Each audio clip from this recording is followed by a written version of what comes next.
Welcome back to The Lifeboat, a podcast where we strive to create a safe space for those who feel alone in their struggles, in hopes to feel less alone. Today, we are hopping into our first episode of our mini-series on depression and anxiety and how it affects us. With me today are our three guests, who will now introduce themselves. I'm Levi. I'm Hailey. And I'm Lesley. And with that, we will hop right into it.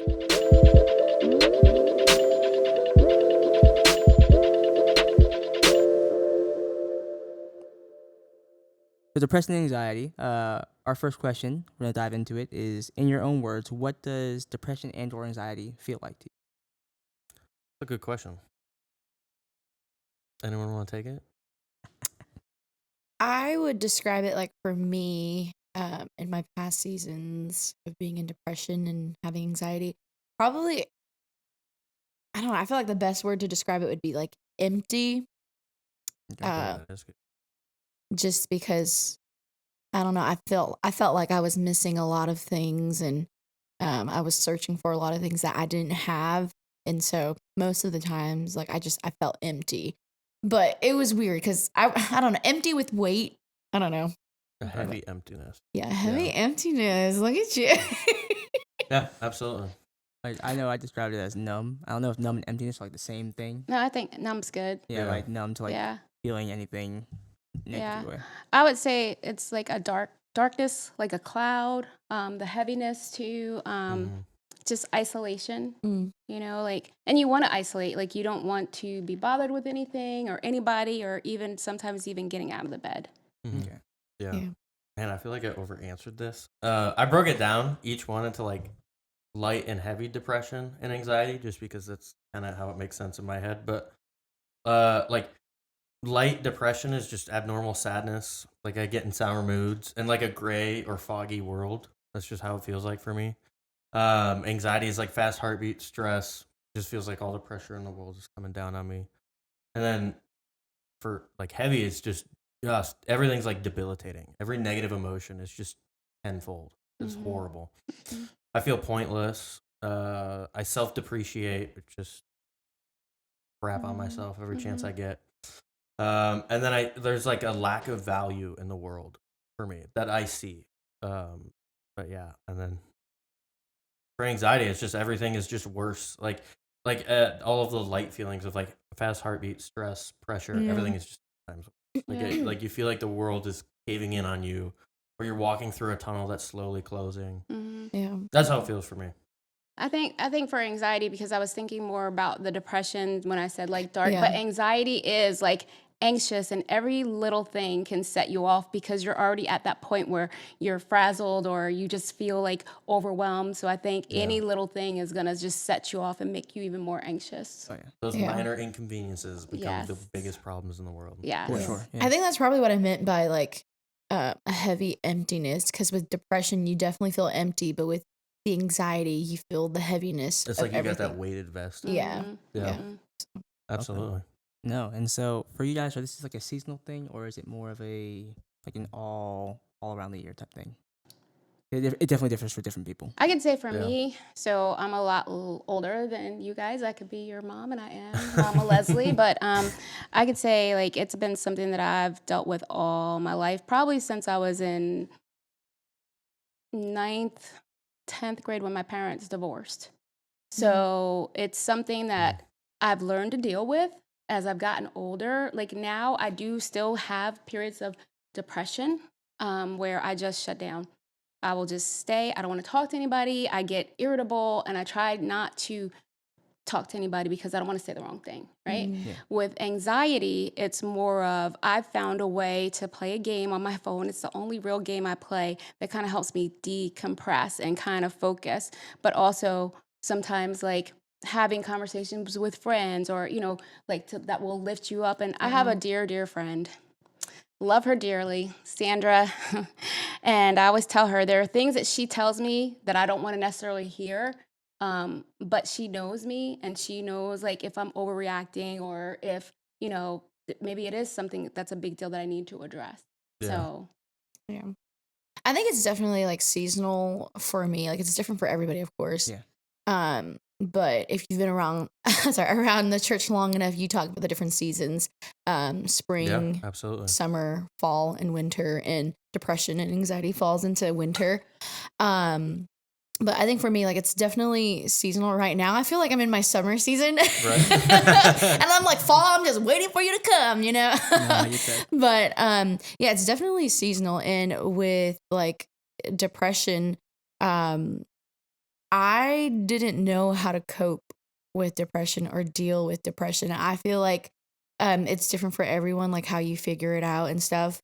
But yeah, it kind of reminds me of just the different seasons that we talk about, you know, in church or yeah, if you've been around church long enough.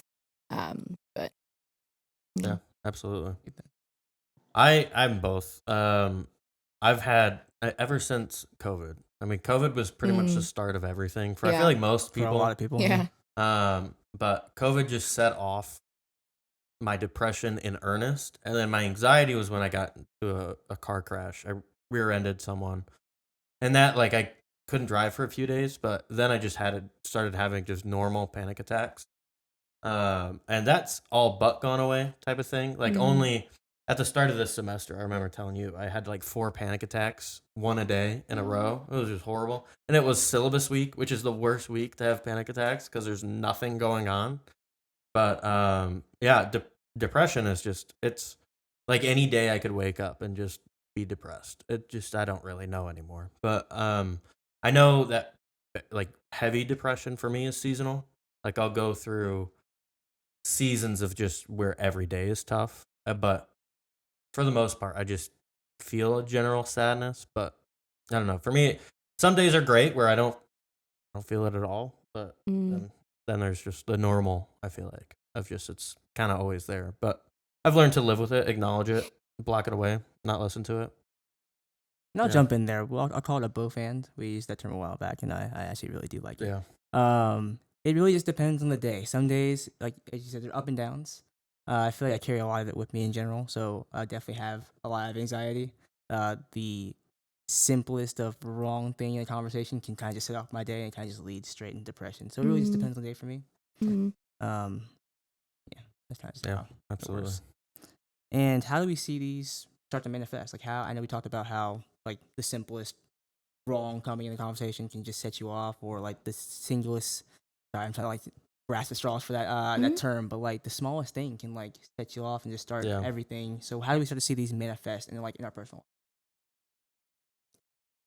I think it's different for everybody. Like, I think it starts off with, you know, whatever created that anxiety in the first place or that depression. Then you start to have like triggers.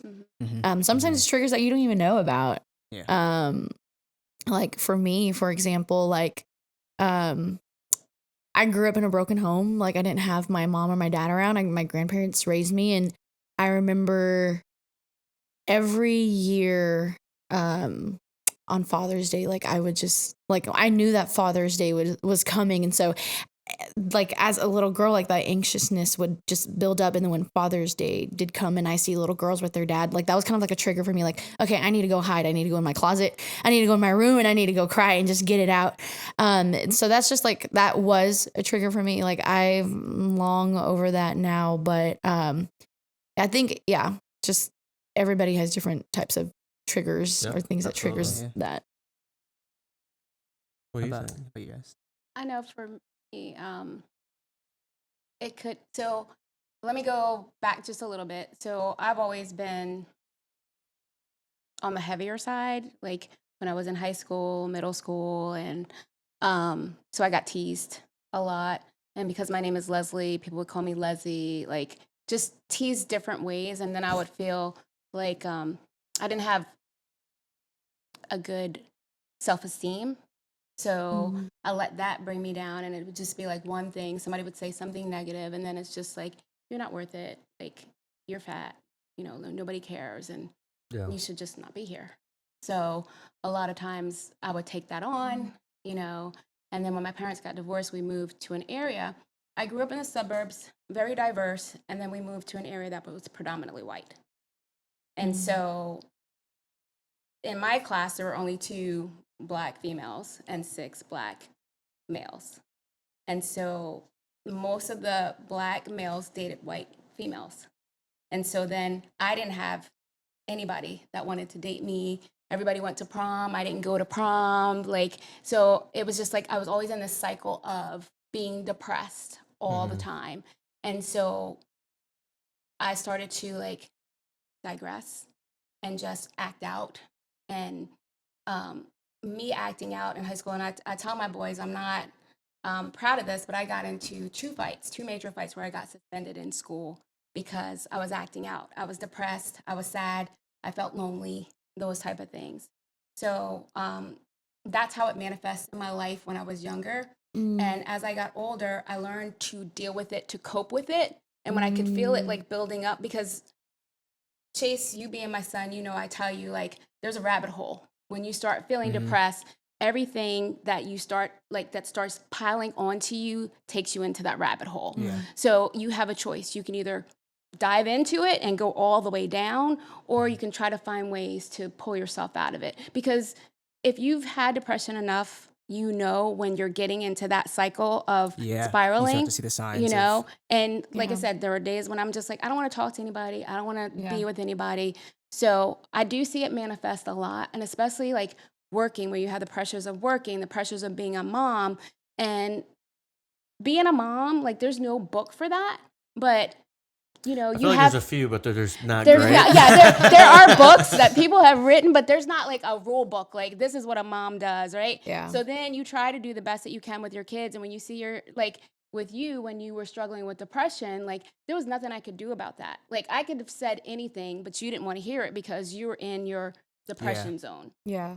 So yes, it does manifest in different ways, and like you said, it could just be one thing or just one little thing, and you're spiraling.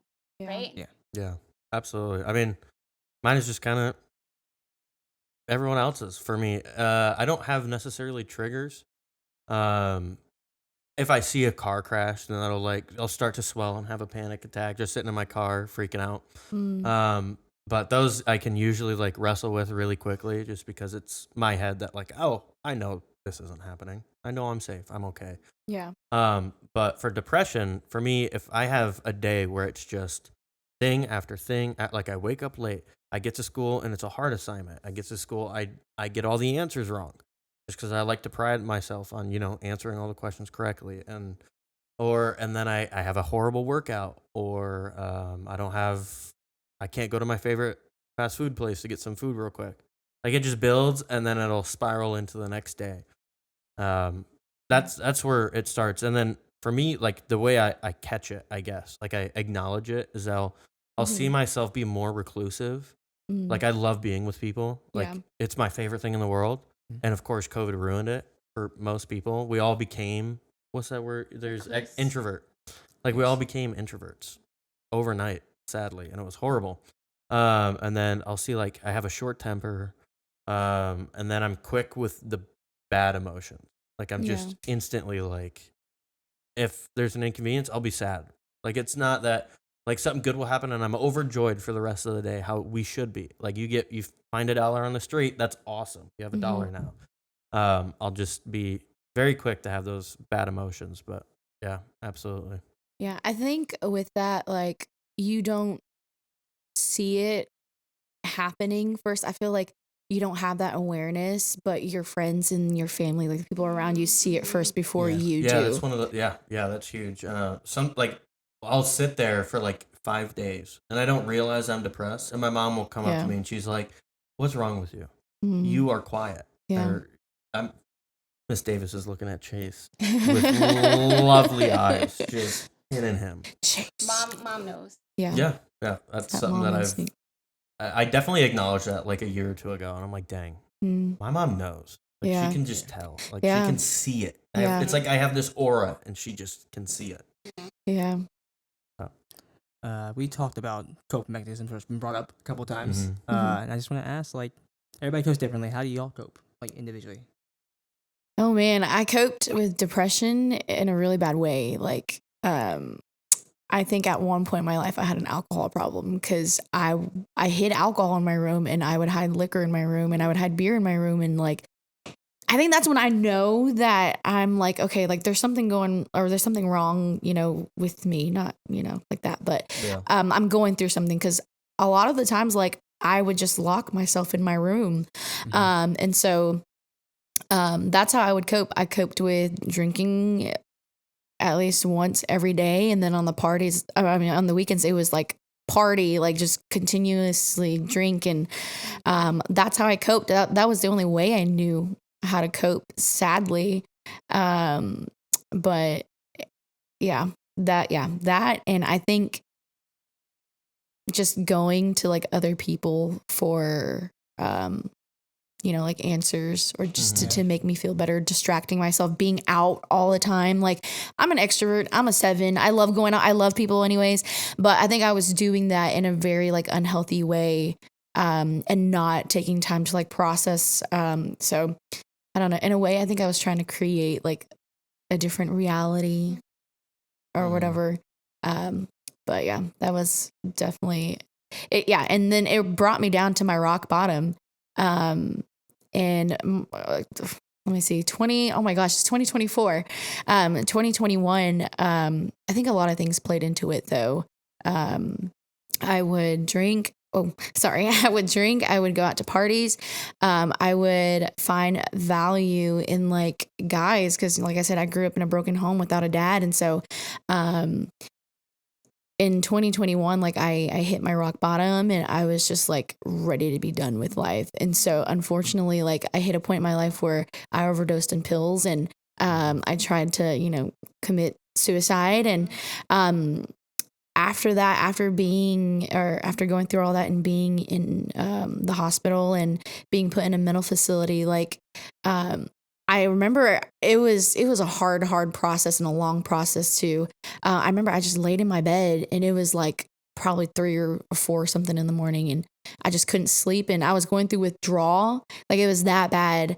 And I just heard God say to me, like, you're free. Like, this is the beginning of your freedom. Like, I think, yes, God gives us free will, but we're grown people. We make our own decisions, and all the decisions that I made in my life led me to that point. But even with all that, even with the bad decisions that I made, God didn't waste time. God was still in that, and He showed me that He was still in that through my season of depression and through anxiety and all that. And so, I don't know, like, it was still hard after, getting help and all that, and then going back to the real world, because you're put in a mental facility where people are going through the same thing, and you're like, oh my gosh, like, this is such a great community because we're all going through the same thing. You can relate with me. But once you're put back out into the real world, you're like, what do I do now? Yeah. And so it's definitely like a journey, like trying to find ways to cope and stuff. But it wasn't really until I made the decision to intentionally have a relationship with Jesus that I found community, and I found ways to cope healthily. Healthily, is that a word? Healthily. Yeah. Sorry, English is today. my second language. So but yeah, I mean, I know everybody copes differently, but that's an example of like an unhealthy way that I coped. But then later on, it takes time to be vulnerable and open up to people. I'm still learning how to be vulnerable. Yeah. I'm starting counseling next week. Yeah, for counseling. Oh yeah. But yeah, just trying to figure out how to find ways to cope in like in a healthy way. It's different for everybody, and it's difficult to kind of navigate. Like, okay, like, is this good for me? Is this right for me? But yeah, that was just how I coped. And back then, man, it was hard. Absolutely. No, that's a great example. I know for me, same thing, alcohol, like not to the point where I was drunk, but just like just need a drink to take the edge off of whatever. Also in high school, I did what I thought was attempting suicide. I overdosed on Tylenol. So all I did was sleep for like almost 24 hours. But I mean, I thought at this point, why be here? Like, my parents are divorced. Like, nobody likes me. I'm fat. Like, all this stuff. And I just was like, there's no need for me to be here. And God was so kind and putting friends around who loved me and who cared about me.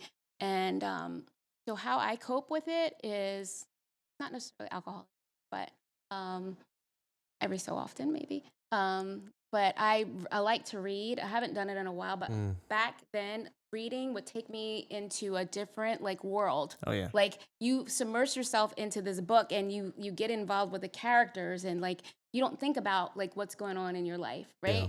So like I would read and read and read, and then like after that was done, I was like, oh no, I have to read another book because that depression might start creeping back in, right? Also, having community makes such a big difference. Oh, yeah. Like, Oh, yeah, for you know, sure. having friends and your friends, your family, they know when you're going through something, even when you don't know. Yep. Yeah. And a lot of times 100%. when you're going through depression and they're telling you you're going through it, you're like, no, I'm not. I'm fine.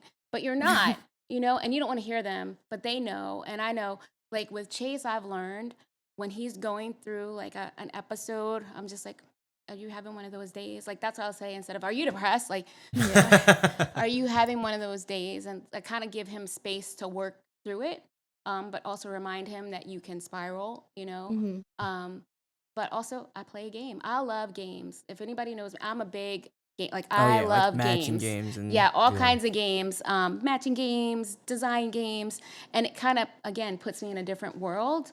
Not so that I don't have to focus on what's going on. I do have to have a real conversation with myself. Like, okay, you know what's going on here. You know that this is going to spiral into a depression if you let it, or you just have to like find ways to work through it. Yeah. A lot of times I pray.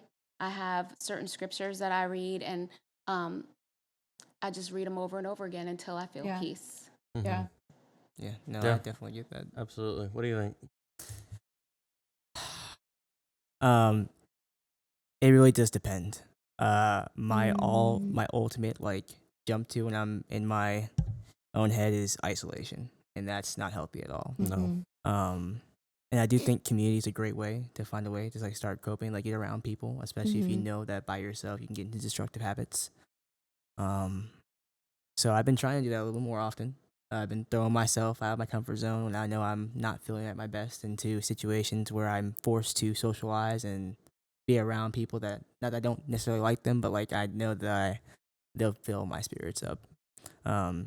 Any other day, I'll probably just lay in my bed and put on Arrow. Arrow is my favorite TV show, so it's like my coping show. So It's I'll like just, borderline love addiction. Arrow. it really is. If anybody knows me, I've watched Arrow a couple of times, the whole series. So it's definitely, it depends on how severe I'm feeling, like how severe the depression and anxiety have gotten for me. Yeah, absolutely. I kind of do the same. Like, I'll isolate, as we talked a lot during the isolation Yes, we episode. did. That was a great episode.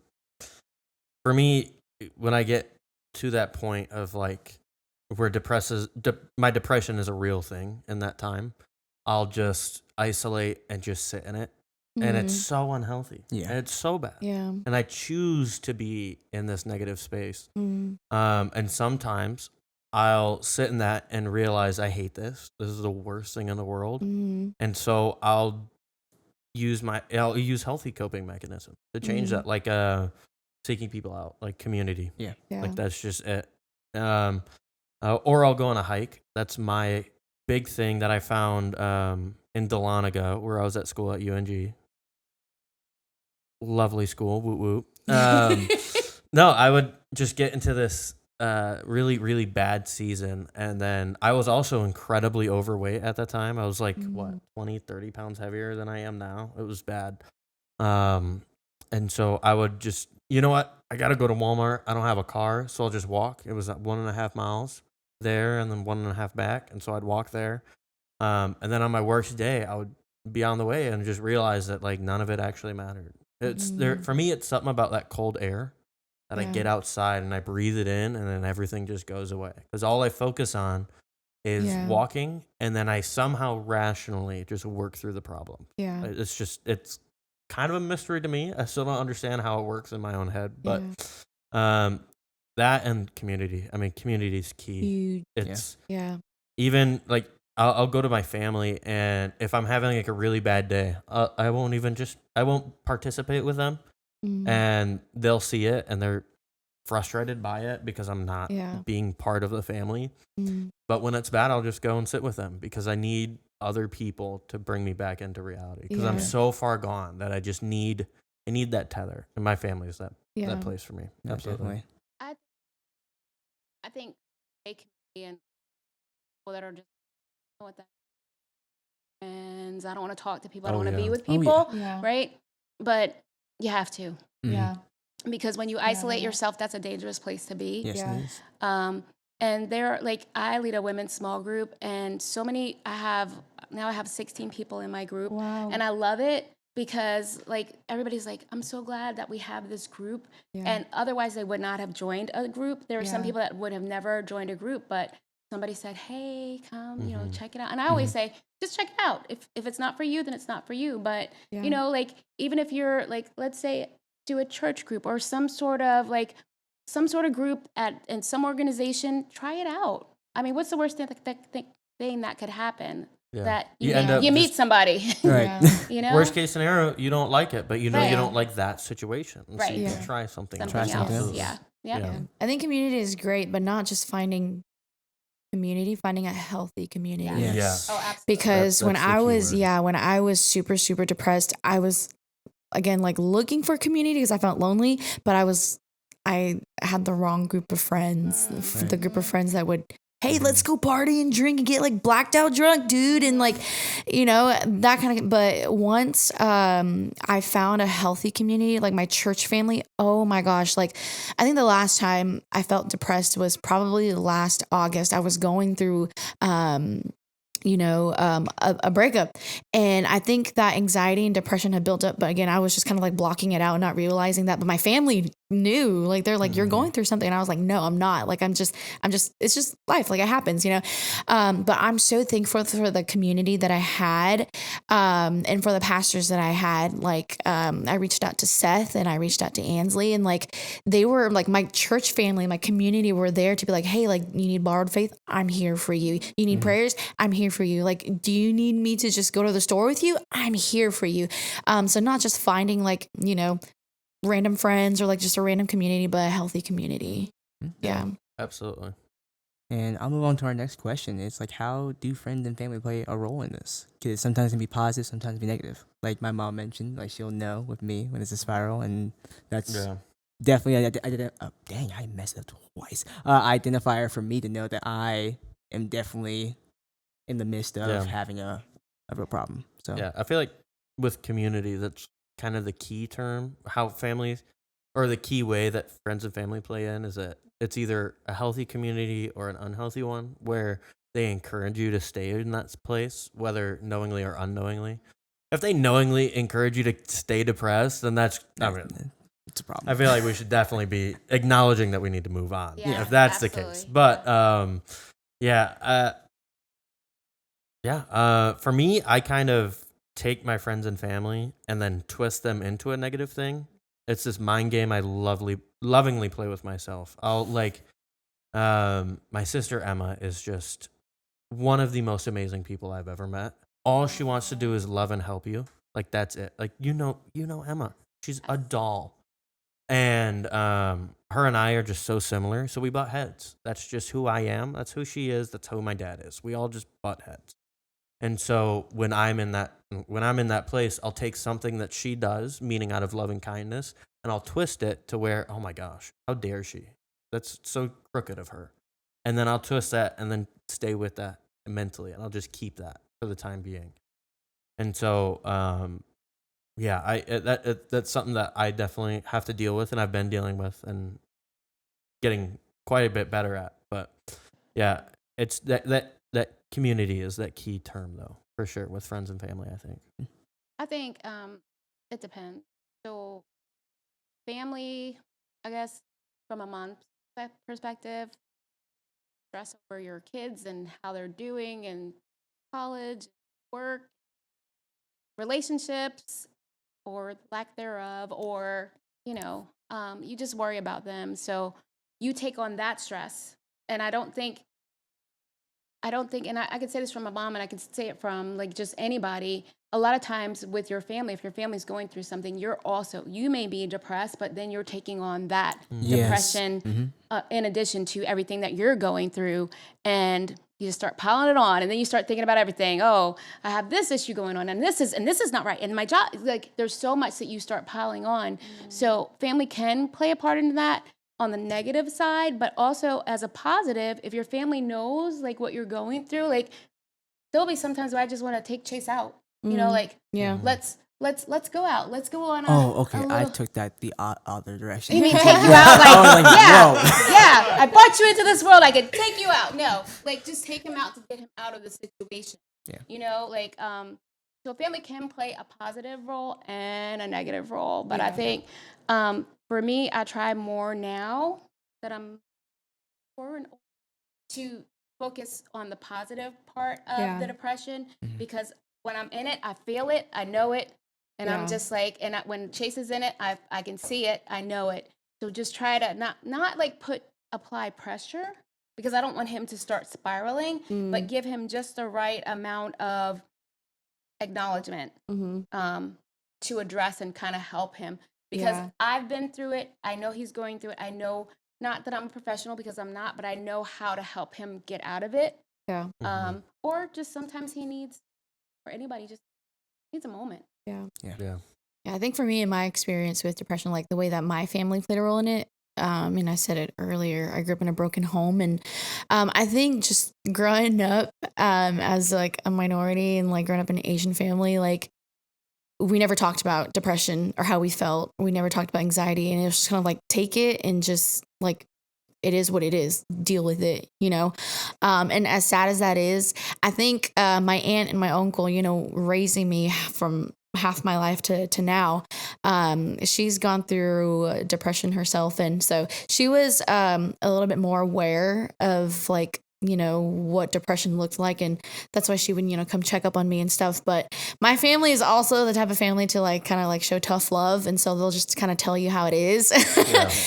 But honestly, like during, you know, my season of depression, like I needed that. I needed somebody to tell me like how it is instead of like, oh, like it's okay. Like, you know, instead of like sugarcoating or like just kind of, I don't know, just, I don't want to say being too nice, but I love the fact that my aunt, like, she just tells me like how it is because it's what I need to hear. And even in that, like now, like when I'm feeling sad or like when I go through like a hard time, like the thing about suffering, God doesn't intend for us to suffer, but when we do go through suffering, we need to be good stewards to our suffering.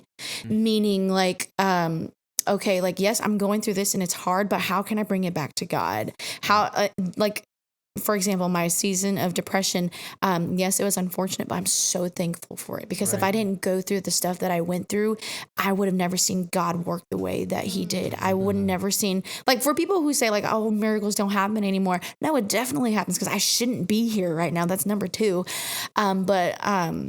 Just sitting in gratitude and like having like my family, I don't know. I'm that type of person that I hate it when you tell me in the moment that I'm wrong and you're holding me accountable and you're telling me how it is, but give me like 10 minutes later and I'll be like, yeah, no, you're right. Yeah. Goodness. Yeah. Yeah. That's literally me and my dad.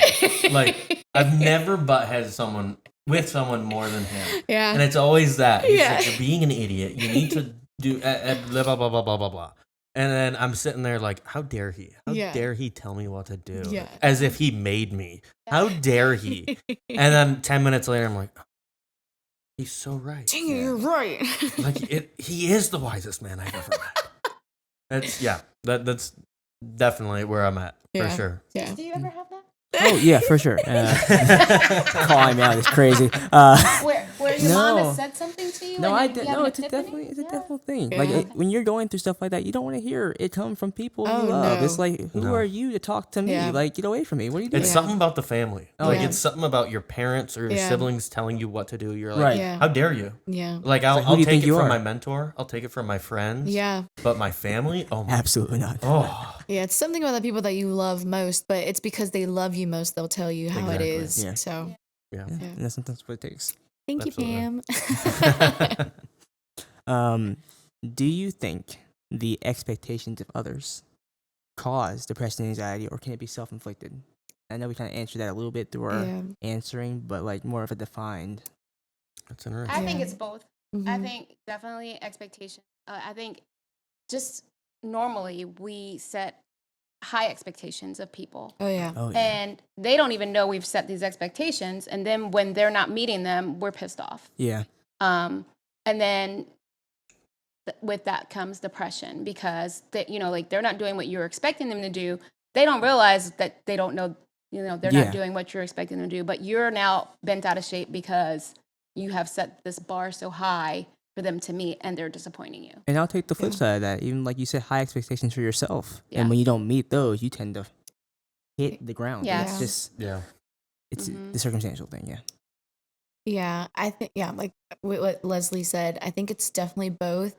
I think I had a conversation with my little cousin. His name is Bradley. He's Shout out, Bradley. Yeah, go Brad. He earlier this year or last year, our family, my uncle, he had a problem, health problems, and he went to the hospital. And it was just me, my cousin Araya, and Brad home. And I just went upstairs to check on him, and I was like, "Hey, like, are you okay? Like, how are you feeling?" And he was like, "Well, I feel like I just have to do this and this because, you know, when Mom took Dad to the hospital, he said, oh, take care of Mom and take care of the house," and it made him feel sad. And I think he felt like he had to be a certain way, and he had expectations put on him. And I listened, and I just, after he was done talking, I told him, I was like, you know, like a lot of the times, like people are going to set expectations for you, and not saying that his parents set, you know, bad expectations for him or whatever. But I think he just, you know, formed his own expectations in his head. And I was like, a lot of the times, like people will set expectations for you, and then you'll start setting expectations for yourself. But I was like, God doesn't even set those expectations for you sometimes. Right. And so I think with that, like we have to learn, and it takes a long time to extend grace, not just to others, but to yourself. We forget to extend grace to ourselves. And so I think it's healthy to have realistic expectations, but sometimes we just shoot for the stars and we set them so high. Yeah. And people do that to us, but then we do it to ourselves too. So Yeah. And I want to absolutely. speak to young ladies, and to think one thing that we don't do very well. There are some people that do it very well, but self-care. yeah. Like take Mhm. time out for yourself. You Oh, yeah. have Oh, yeah. have to do that. And even I am learning to just now, like take time, whether I want to do my own nails, they're not done now, but you know, like I have to take time to do things for myself that make me feel good, Yeah. you know?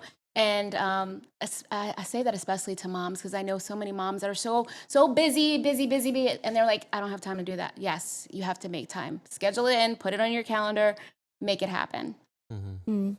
Yeah. As a former child, I can wait a little bit. Like, He's a man now. You definitely can wait. Yeah. Like your kids are super important, yada yada. Best part of your life, sure, but they can always wait. Always wait just a little bit. For me, my depression and anxiety is self-inflicted. Like it's just always me. Sometimes people play a role, but by the end of the day, it's always just completely turned around back on me. Yeah.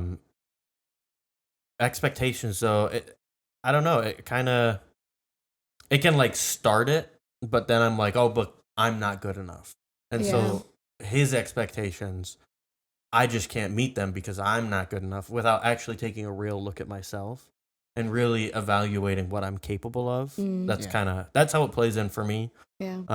But yeah, love being my worst enemy. It's the greatest thing ever. We all are. We all are. And I Yes. agree with that. I think like as parents, like your parents do, they put expectations, they have expectations of you, or your aunt, uncle, like they have expectations of you.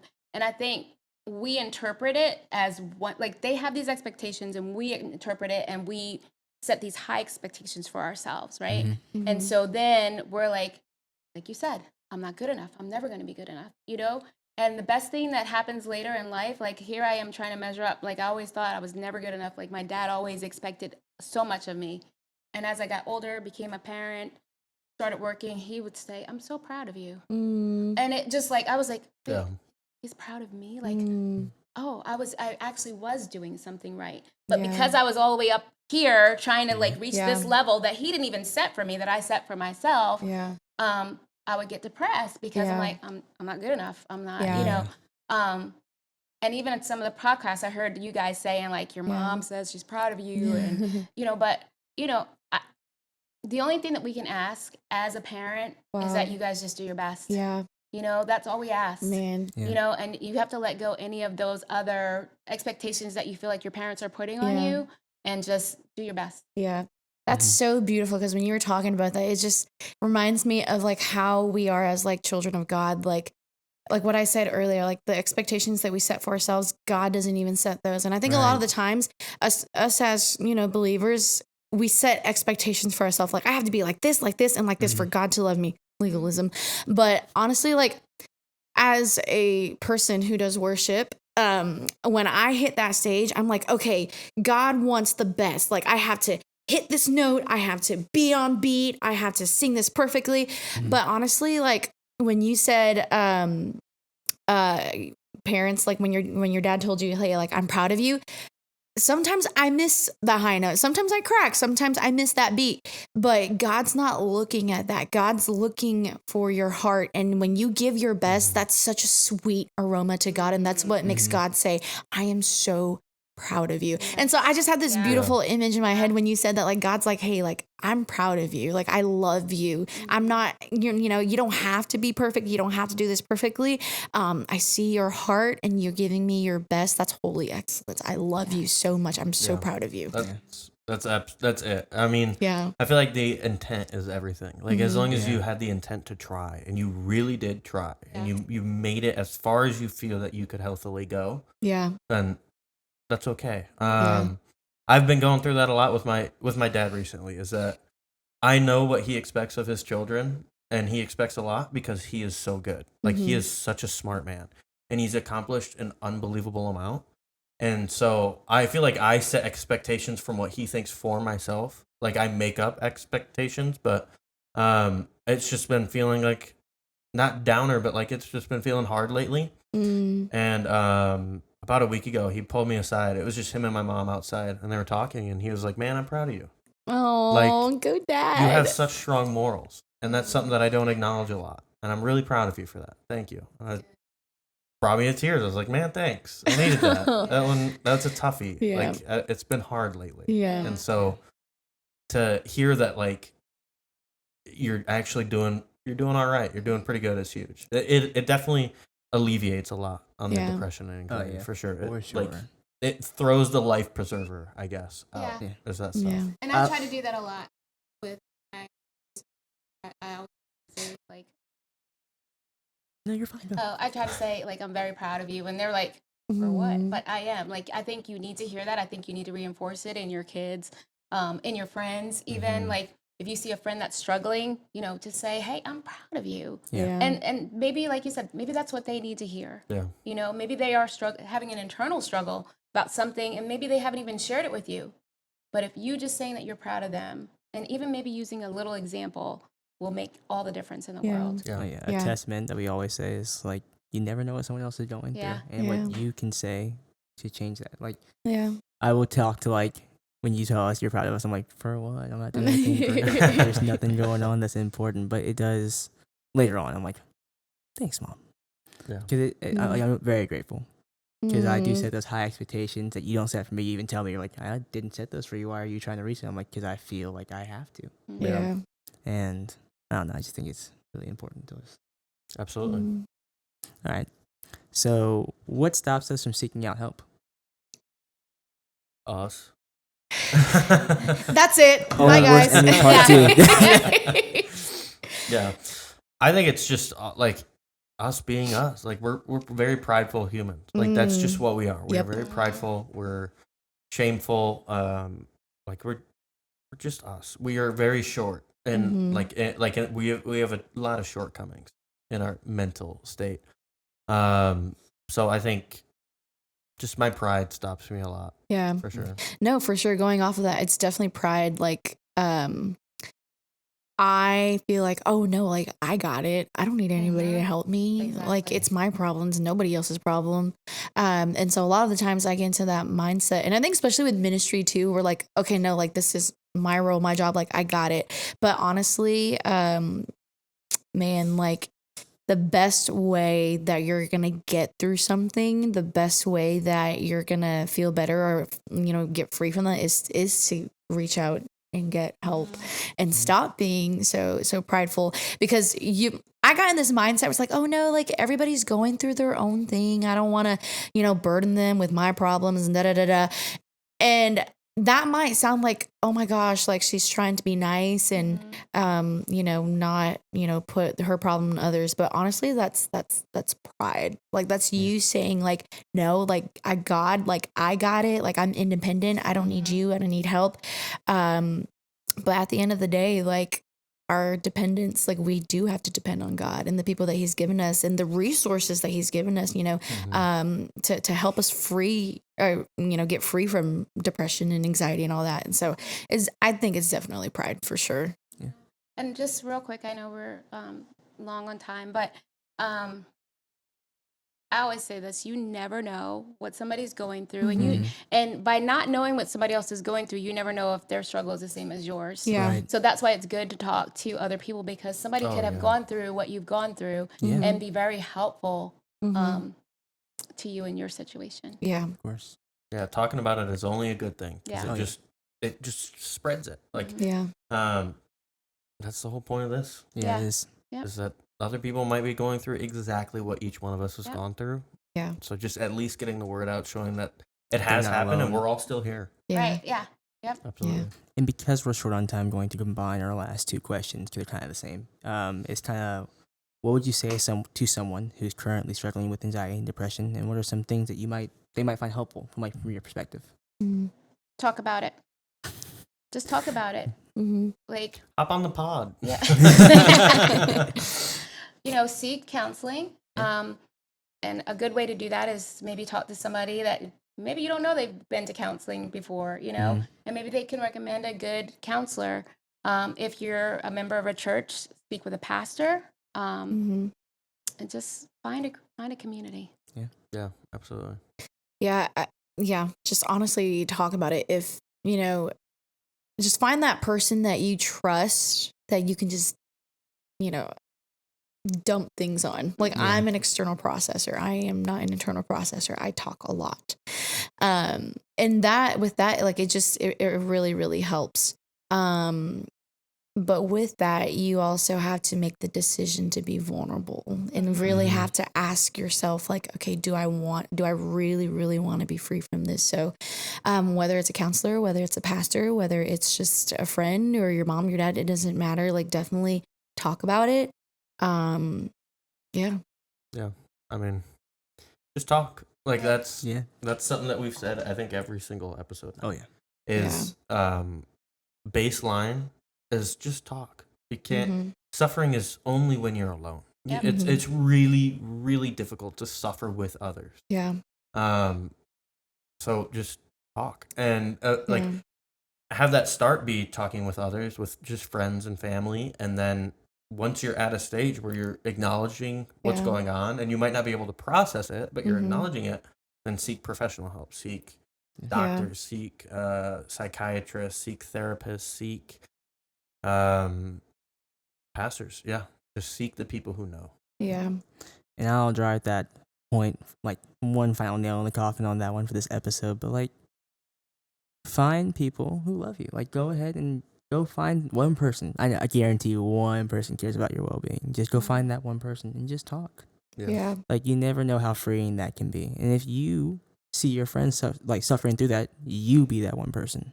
It just takes one kind word, one kind action, one thing to just generate kindness. It's just not. Yeah. not hard. Absolutely. Thank you guys so much for coming on here and being Thank vulnerable you. and talking. I love this. This was great. And as I mentioned, this will be the first part of a mini series. We're doing 4 episodes, and the next one will be diving into depression. As always, we are on Instagram at _TheLifeboat_. Okay, and as always, you don't have to be drowning. You can always just hop on the lifeboat, and we'll catch you next time.